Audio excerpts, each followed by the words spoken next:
Who has the best swing in professional golf? Rory is one of the best ball strikers on the planet, generating immense power with what looks like effortless fluidity.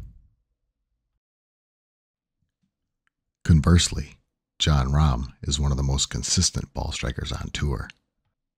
His swing compact and powerful, limiting range of motion in favor of consistency.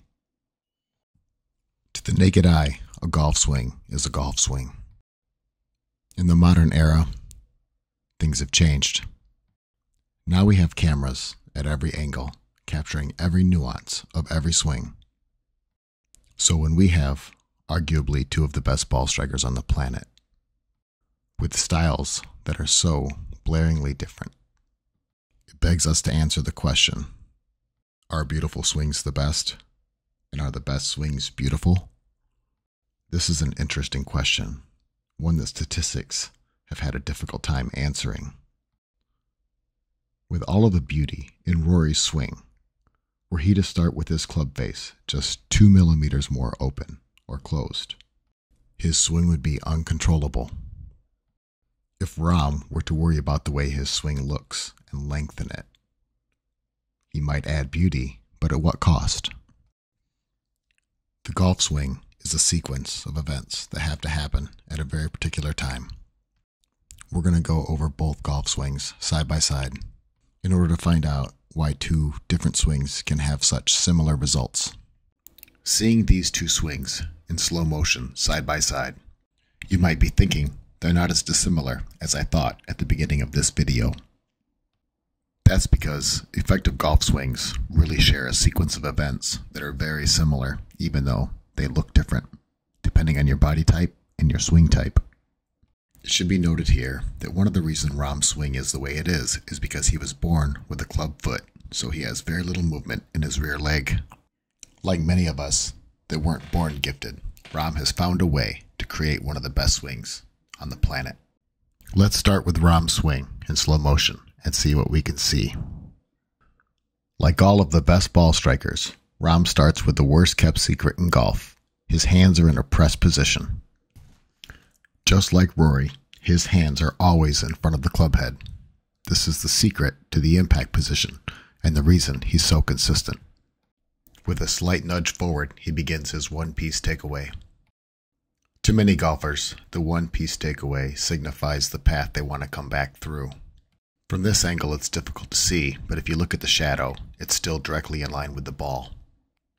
Because your arms are tethered at the shoulders, at some point, the club will have to come inside. Here we see Rahm beginning to bow his lead wrist and cup the rear, as well as reaching a position where his lead arm is pointing downrange, towards the target.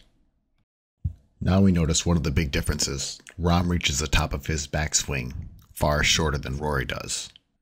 There are multiple reasons that high-level golfers stop at this top position instead of going further. Not only is this position the furthest his hands will be behind the ball, but this is the most comfortable position for him to stop his backswing with a bowed lead wrist, meaning going any further doesn't give you any more acceleration time because the first part of your swing would be away from the ball, unless you use the coil method, which we'll touch on later. Another reason for a more abbreviated swing is that a longer swing tends to promote an over-the-top move for impatient golfers.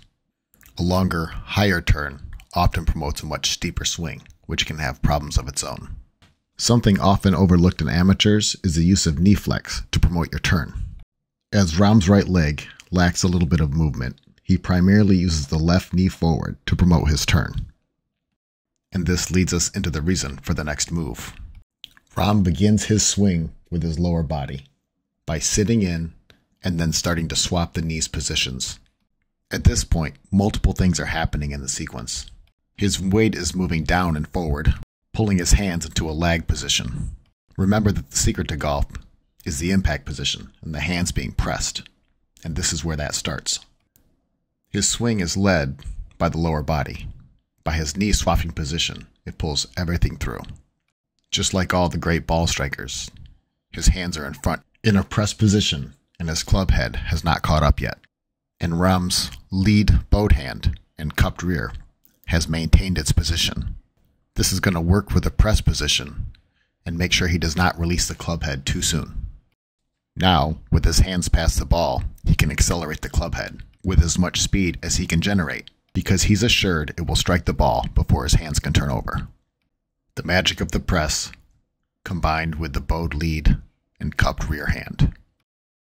Many teaching professionals now talk about the pushing of the palm in the rear hand, and this is evident at the impact position.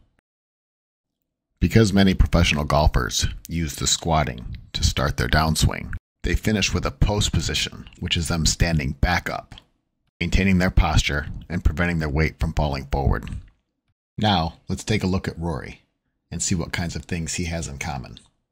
I've already created a video detailing Rory's swing, so I'm going to move through this a little bit quicker and simply touch on whether Rory reaches most of the same positions that Rahm does. Rory starts with the same hand press position, mimicking his impact position with his hands in front of the club head. Now we see the one-piece takeaway where the club head stays behind the hands. As Rory moves to the down the line position, he does not bow his lead hand or cup his rear. He leads his hand in more of a neutral press, which will mimic his impact position at the end. Here, he's set in the same position as Rahm, with his left knee forward and his arm pointing towards the target line. We also notice that the left knee has moved forward and the right knee further back than Rahm's in order to open his hips even further. This is the key point that is going to assist Rory in a longer backswing than Rahm. Here you're going to notice that Rory's backswing has gone much further and his back pointed more towards the target.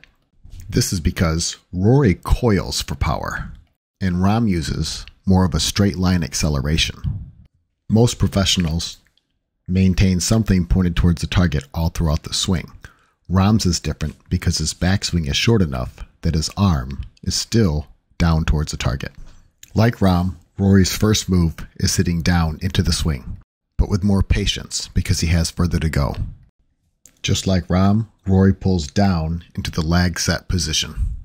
And just like Rahm, he does this by starting with his lower body, meaning his lead knee pulling back and his rear knee pushing forward, which ignites the hips, causing his lower body to essentially pull the swing through, where he also enters the magical press position where the hands are in front of the club head, ensuring that the head cannot turn over until you've struck the ball. From here, having sat into his swing, he's going to finish with a high post to prevent his motion from sliding him forward, and then his high, flexible finish. There are a lot of points that I didn't focus on in this video. Shoulder angles, hip angles, their setup, things like that. For most golfers, those border on tedium, and you can watch that on the golf channel all day. I wanted to point out the simplest positions that you can hit in your golf swing. So I'm going to recap some of the things you can work on to try to emulate these two professionals. First and foremost, I'm going to tell you to always start in the press position because this is the position you'd like to end in. You'd be hard pressed to find any ball strikers that don't end in the press position. 80% of professionals and club professionals start with a press and end with a press, while only 20% of amateurs do this. Virtually every amateur knows this, but they don't keep it top of mind. The words I say most during a practice session or to giving a lesson is hands forward through the ball. Second would be to understand what type of swing you actually have. Many people attempt to coil, but straight line acceleration is simpler and easier. I know this from my teaching experience. It's why most people's contact during short shots and chipping is better than their full swings. So if you come over the top or struggle to get your weight forward, shorten your backswing. Once you're sure your hands are getting forward through the ball and they stay in front of the club head, work on that lag position, meaning sit down and pull your hands down towards the ball and allow it to make a sharp V, the sharpest V you can make. In practice sessions, feel free to overdo it. I often tell people to use their ears when they're taking practice swings because the loudest point of your swing is the point at which you've generated the most club head speed. The the loudest point when swinging through the air should be just past the ball. The purpose of the sticks is to give you a visual guide, but also allow you to practice some of these things without driving your club into the ground. It provides a little bit of forgiveness, so I would check that out. If you made it this far and you have a button on your mouse, I'd love it if you'd hit subscribe and maybe give it a like. But that's only if you actually like this video. If there's something you'd like to see that we've gone over in a tutorials or drills video, just leave a comment in the section below. Many of you have motivated me to make more and more videos, and I just want to say thank you for that. So press and send.